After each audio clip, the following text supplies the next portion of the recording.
Well, good morning, everyone, and welcome to the Saskatchewan College of Pharmacy Professionals 114th Annual General Meeting, which I will now call to order at 11 a.m. on June 6, 2025.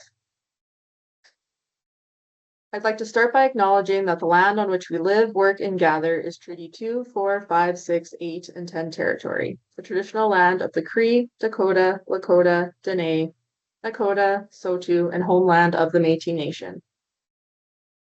Before we move into the official agenda, I'd like to go over some meeting logistics. Please note that for today's meeting, all participants are muted. If you'd like to ask a question or make a comment, I ask that you do so by typing in the chat. For our motions, these will need to be made by members using the chat function. Those members that oppose a motion should respond in the chat, otherwise the motion will be carried. Lastly, a reminder that only practicing and non-practicing members have a right to make a motion and to vote. So on your screen, you should see a brief outline of today's agenda, and we'll start our meeting with our council introductions. Your Saskatchewan College of Pharmacy Professionals Council for the July 1st, 2024 to June 30th, 2025 term is as follows.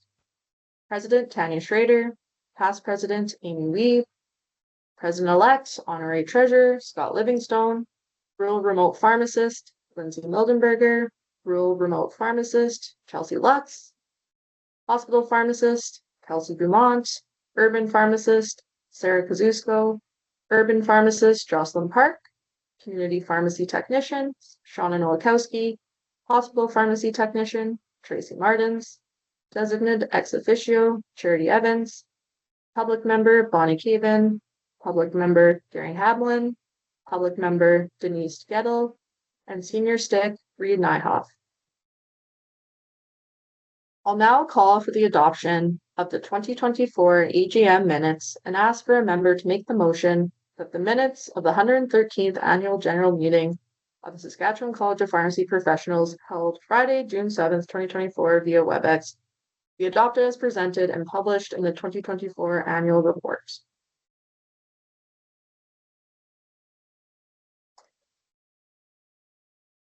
Someone is willing to move that motion? And if you could also include your name in the chat.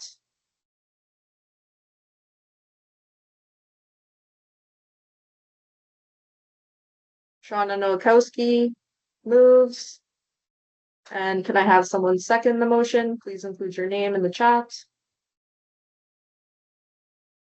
And Arlene Kuntz seconds. Are there any opposed?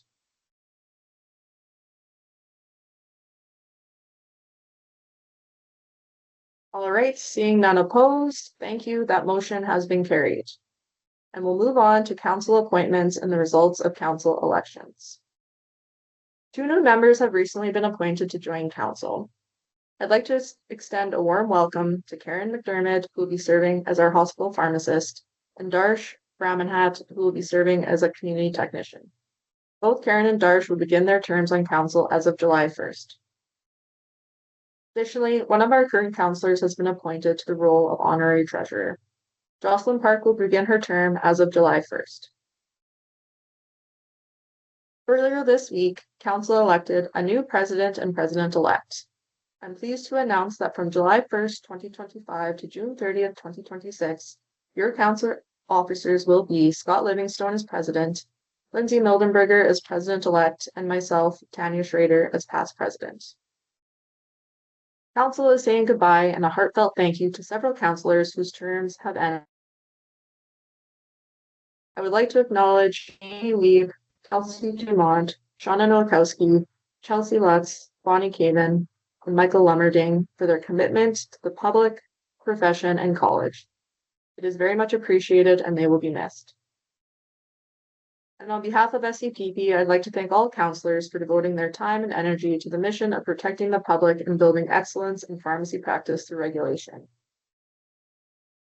I'd also like to acknowledge and thank the following individuals who are Scpp appointees to external organizations.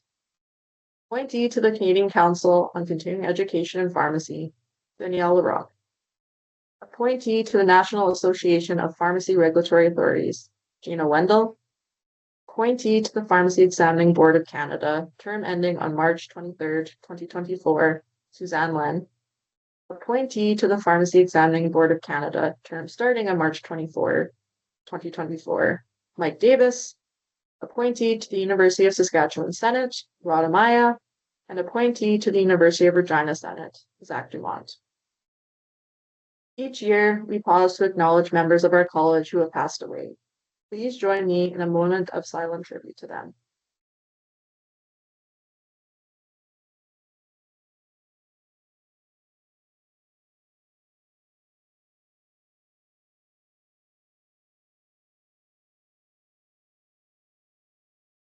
Thank you.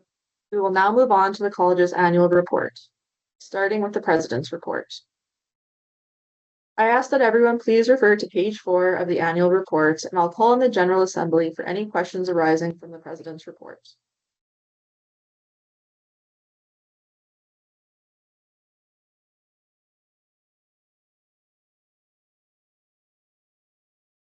Again, are there any questions regarding the President's report?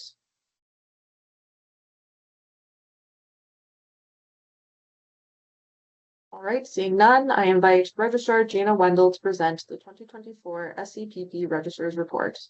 Gina. Thanks, Tanya. So I appreciate that. Please refer to page 6 of the annual report for the Registrar's Report. I ask the General Assembly if there are any questions regarding my Registrar's Report. Again, I will ask again if there are any questions regarding the Registrar's Report.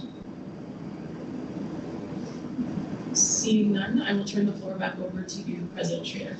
Thanks, Gina. We'll now move on to the financial report. We have one of our auditors today, Sheila Fillion from Virtus Group, joining us to assist with any questions that may arise. We also have our Director of Corporate Services and Chief Financial Officer, Darren Cranfield, to present the 2024 audited financial statements. I will now turn things over to him. All right, thank you, Tanya. I'll provide an overview of the audited financial statements that begin on page 45 of the report. First, looking at the statement of financial position on page 45, assets showed an increase of $326,000 or 6.7% in 2024. And this difference was primarily due to an increase in our cash position and a modest net increase in the value of short and long-term investments and prepaid expenses at year-end. Current liabilities were $374,000 or 10.9% higher in 2024, mainly due to the higher dollar value of fees and license revenues collected in advance and an increase in payables at year-end. And the restricted fund balance saw a 0.6% increase compared to 2023. Over to the next slide. Now proceeding to the statement of operations on page 46. Revenue was up by $634,000 in 2024, and this was mainly due to increased permit and practicing license revenue, increased permit and license late renewal fees, credit card surcharge revenue, and higher investment income. For expenses, they increased by $512,000 compared to 2023. This increase was primarily due to salary and pension and benefit expenses related to onboarding of new employees in 2024. 2024 also represented the first full year of salaries and benefits for employees onboarded in 2023. This was partially offset by lower legal expense for complaints and discipline and lower credit card processing fees when compared to 2023.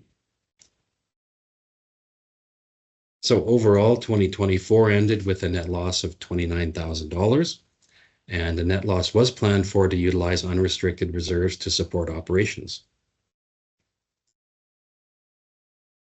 The fund balance decreased by $29,000 in 2024, bringing the total to just below $1.6 million at year-end, and this was a planned decrease in reserves to support operations. So funds continued to be allocated to support the financial stability of the college, such as the Catastrophic Discipline Fund and maintaining an operational reserve.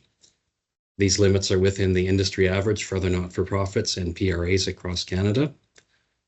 The building fund continues and is left over from the purchase of the condo many years ago. And you will see in note 11 to the statements that the property was sold subsequent to the close of the 2024 fiscal year. The Training and Competency Fund and the Integrated Primary Care Fund are also carryovers from many years ago, and there's potential for a use of a portion of these funds in 2025. All right, I now welcome any questions or comments you might have on the financial report.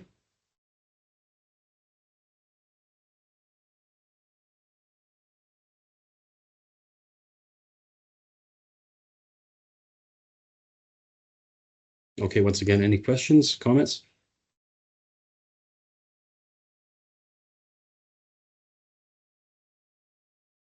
Okay, thank you. And back over to you, President Schrader. Thanks very much, Darren. Before moving on to new business, at this time, I ask if there are any general comments or questions regarding the 2024 SCPP annual report.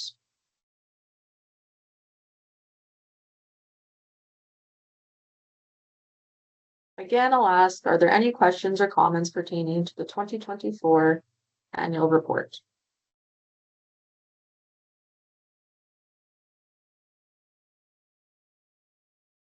All right, seeing none, we'll move on to new business. This time I ask if there is any new business to be discussed for consideration by council to be brought back at the next scheduled AGM.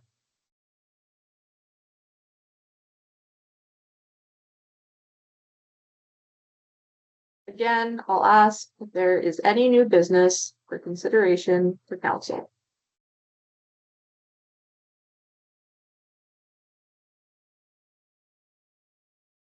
All right, hearing none, I now declare this the 114th Saskatchewan College of Pharmacy Professionals Annual General Meeting to be adjourned. Next on the agenda is the recognition of our public and member volunteers. A certificate of recognition is presented to councillors, committee members, and appointees of the Saskatchewan College of Pharmacy Professionals for their dedication and contribution to the public and to the Council of SCPP. On your screen, you will see a number of individuals who have devoted their time and energy to bettering our profession and ensuring public safety. I'd like to extend my heartfelt appreciation to each of them. Thank you for your contributions. My term as SCPP Council President is ending as of July 1st, and soon I'll be passing the torch on to Scott. It has been an honor to serve as president over the past 2 years and work with such a dedicated group of professionals, both on council and on staff at the college. In a time of evolving healthcare as well as a rapidly changing profession, it is my belief that the college remains focused on what matters most, ensuring that patients receive safe, competent, and compassionate pharmaceutical care. Thank you to all those who continue to work towards this important mandate. Next on the agenda is the presidential installation. I will turn things over to Registrar Gina Wendell. Thank you, Tanya. Scott Livingstone, having been duly elected as president of the Saskatchewan College of Pharmacy Professionals for the 2025-2026 professional year commencing July 1st, 2025. In this capacity, it has been and will continue to be your duty to preside in council and over all meetings of the college, to sign all certificates, diplomas, and other instruments or documents executed on behalf of the college, and to present a report to the annual meeting of the college and be ex officio a member of all committees. It will further be your duty to conduct the affairs of this college so that its members may have pride in the profession and so that the citizens of this province will recognize that they have been professionally served by those whom your office will represent. I ask then, do you agree to accept this office and to serve your college to the best of your ability? I do. I invest you with this emblem of your office and now declare you Scott Livingstone installed as the president of the Saskatchewan College of Pharmacy Professionals. Thank you, Gina. Good morning, everyone. I'm proud to accept the presidency of SCPP for the 2025-2026 year. For me, I've been a member of the profession of pharmacy in Saskatchewan for more than 36 years. The opportunity to lead SCPP Council for the next year both excites and challenges me to think about how far we've come as pharmacy professionals, and yet how much farther we can go to enhance patient and public experience of pharmacy care across our province.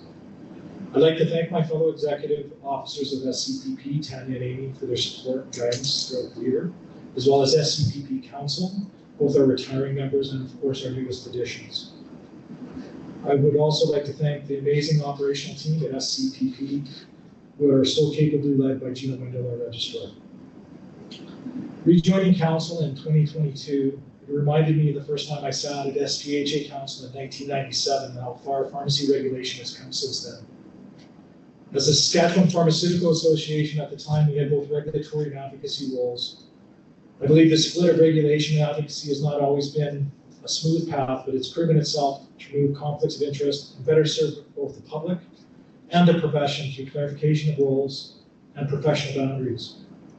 We are fortunate as pharmacy professionals to have the maturity of professional governance at SCPP and its passion and focus on regulation of the profession in the interests of public safety.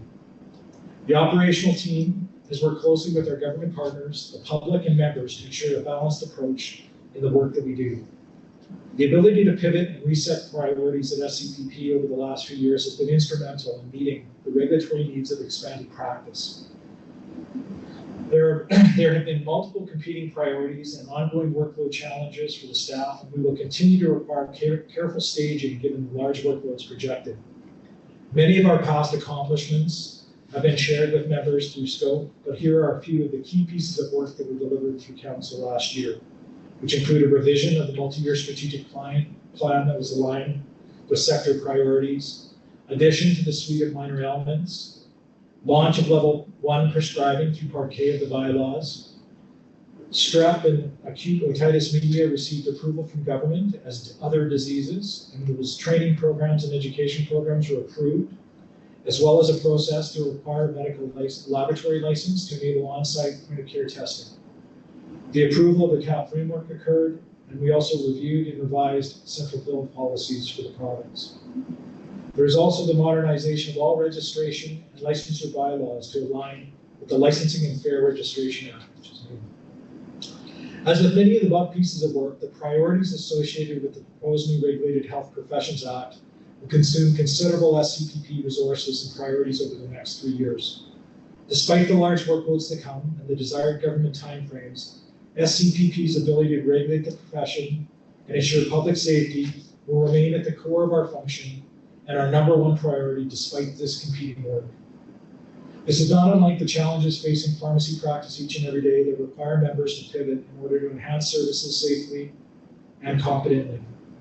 The last few years have brought unprecedented change to pharmacy practice in our province. This has further challenged our members and our operational team due to the ongoing pressures in our health sector to do more with less. In many ways, relative to other health professions in the province, our profession has already enhanced our governance process, which will prepare us for the work to come. The Registered Health Professions Act will bring fundamental change to the governance of health professions and help modernize the scope and interaction between professionals to better protect and serve the people of Saskatchewan. If I could use one sentence to sum up what faces the profession over the next 3 years, it would be a period of unprecedented change at a time when resources are stretched to the limit and demand for pharmacy clinical services would be insatiable. Opportunities for pharmacy professionals to take on broader roles in the health system continue to expand, but do so at a time where health human resources are in crisis and fiscal responsibilities within the overall healthcare system are paramount. This pressure and change, however, also brings with it significant opportunities to reshape pharmacy practice and better serve the people of this province by expanding the role of pharmacy professionals. There are a number of changes to the profession that provide opportunities to enhance practice. Recognizing the pressure on the system as a whole and members in general, the SCPP has taken the approach that not all pharmacy professionals will choose to modify their practice in non-core scopes of practice. It is important to remember that differentiating and providing enhanced professional services to patients and families across the province comes with a dual responsibility to ensure competence and adherence to the regulatory processes that will govern these opportunities. Council has heard from members on an ongoing basis of the stress and pressure on the profession and the impacts practice changes can have. It's important for members to understand that just because pharmacy professionals have the ability to expand their role, it does not mean that they must. All pharmacy team members need to consider the competencies, resources, and supports that they need to safely deliver high-quality care to their patients. Not everyone will move at the same pace. Not everyone will choose to expand their practice given the individual circumstances and professional competencies. I'd like to close my remarks by saying how honored I am to serve as president, and also thank Tanya Schroeder for her presidency and her leadership over the last couple of years. Thank you. And with that, I will adjourn the meeting.